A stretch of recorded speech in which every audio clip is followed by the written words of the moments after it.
madness! Madness. This is Sparta!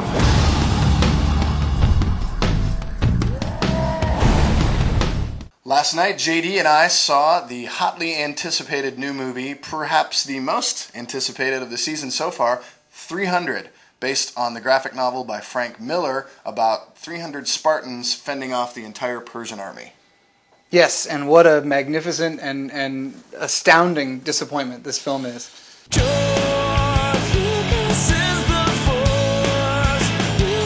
The narrative in this film, honestly, is one of the worst things I have ever seen in my life. It is. I'm so sick and tired of the retreaded, like, gladiator imagery, gladiator storyline. But this is embarrassing. I mean, there was laughter in the crowd, and it wasn't like, haha, I'm uncomfortable laughter. It was like, what an atrocity! Just atrocity. Oh. So I was like, oh, what the hell was that? Take that out.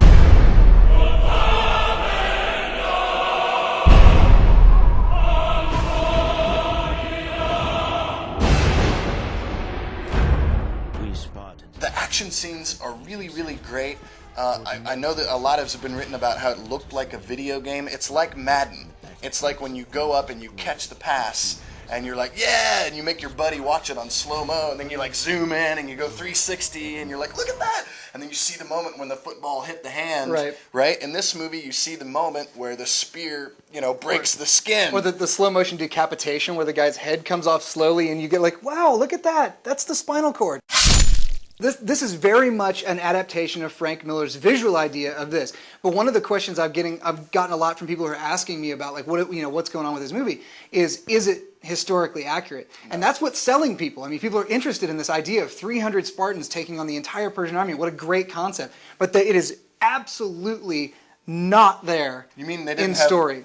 They didn't have hunchbacks and androgynous hermaphrodite lesbian harems and no, I mean, so much. it's Frank Miller though, and Frank Miller loves his boobs and he loves his violence, and the boobs and violence in Sin City are fantastic because they work with the story, because you care about these characters. I did not care a lick about King Leonidas, this stubborn jackass.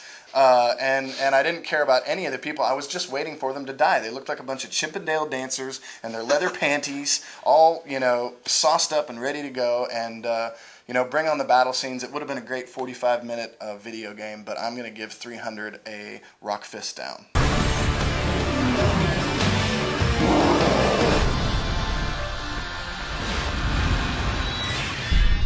Spartans! Tonight! We died in hell!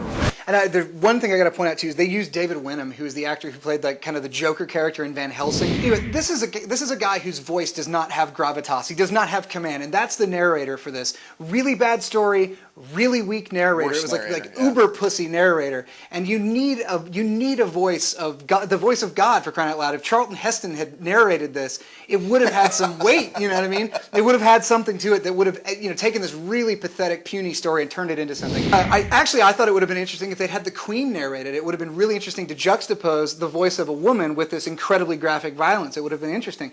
But it wasn't interesting. It was completely devoid of interesting, with the exception of a few decapitations and spears through the head. Total rock fist down. Biggest disappointment I can possibly imagine. I really like Frank Miller. Visually very interesting, but unlike Sin City, which had a story and a visual, this is all visual and zero in the story department. Big disappointment. There you go. 2 rock fists down for 300. Sorry, playa haters. Ooh.